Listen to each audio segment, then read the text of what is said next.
Assalamualaikum, semoga teman-teman semua dalam keadaan sehat. Amin ya robbal alamin. Tim nasional Indonesia usia 17 usai sudah pertandingan terakhir di Piala Kemerdekaan akhirnya harus mengakui timnas Mali usia 17 dengan skor 1-2 di mana gol tersebut tercipta pada babak pertama. Mali unggul terlebih dahulu dengan skor 2-0 dan Indonesia mampu memperkecil ketinggalan melalui Alberto lewat lemparan ke dalam yang jauh. Ya, itu merupakan satu-satunya gol dan satu-satunya peluang tim nasional Indonesia di pertandingan menghadapi Mali. Dan akhirnya dengan hasil ini Indonesia berada di peringkat 2, Mali keluar sebagai juara Piala Kemerdekaan 2025. Tapi sebenarnya bukan itu yang gue pengen bahas, adalah Indonesia usia 17 mendapatkan pelajaran yang sangat berharga dari timnas Mali usia 17, di mana sebenarnya Mali ini bisa mencetak lebih banyak gol lagi, lebih dari dua, karena di babak kedua Mali praktis tidak atau istilahnya mengendurkan penyerangan dia, ya tidak seperti babak pertama, tidak agresif. Dan Indonesia juga tampaknya stamina mental pemain para tim nasional usia 17 mendapatkan pelajaran yang sangat berharga. Ini juga bisa dijadikan modal untuk nanti berlaga di Piala Dunia usia 17, di mana Indonesia sangat panik sekali ketika mendapatkan bola, sangat panik. Yang hanya tidak panik itu hanya satu, yaitu Matthew Baker, sisanya semuanya panik, ya.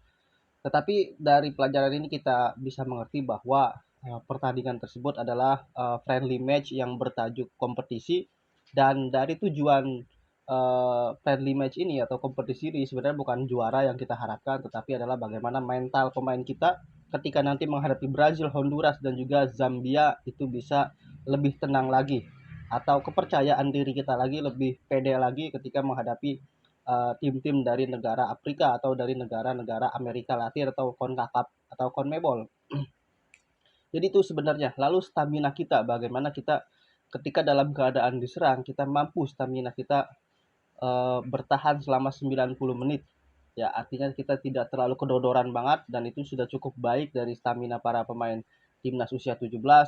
Lalu juga kita bagaimana menyoroti counter attack kita, sebenarnya masih belum maksimal, atau masih, ya, ini menjadi pelajaran lah bagi coach asuhan Nova Arianto. Ini harus dipelajari.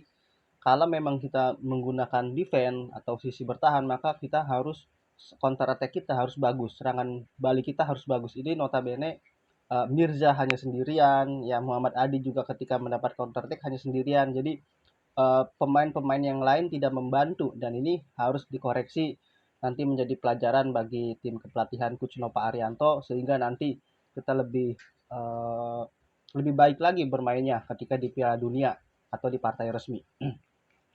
Lalu juga mental pemain kita ketika berhadapan dengan tim-tim Afrika, tim-tim CONMEBOL itu sudah sangat baik, di mana beberapa kali kita mampu melakukan duel-duel baik udara, darat, ya. Intinya kita berani melakukan duel dan kita tidak takut.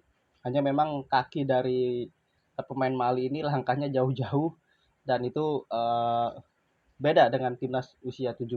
Tapi itu masih bisa diakalin. Yang terpenting kita mampu bersaing, kita mampu mental kita berani, ya.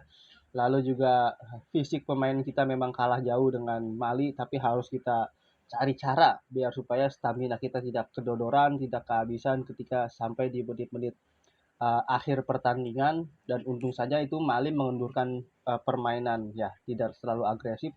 Kalau saja masih agresif di babak kedua, mungkin Mali bisa mencetak 7 gol atau 6 gol. Itu kelihatan sekali, ya, dari Mali. Saya juga tidak tahu kenapa seperti itu, apakah ada perjanjian di luar stadion atau bagaimana, kita juga tidak tahu. Yang penting Indonesia jangan sampai kalah terlalu banyak, mungkin ada perjanjian seperti itu, saya juga tidak tahu.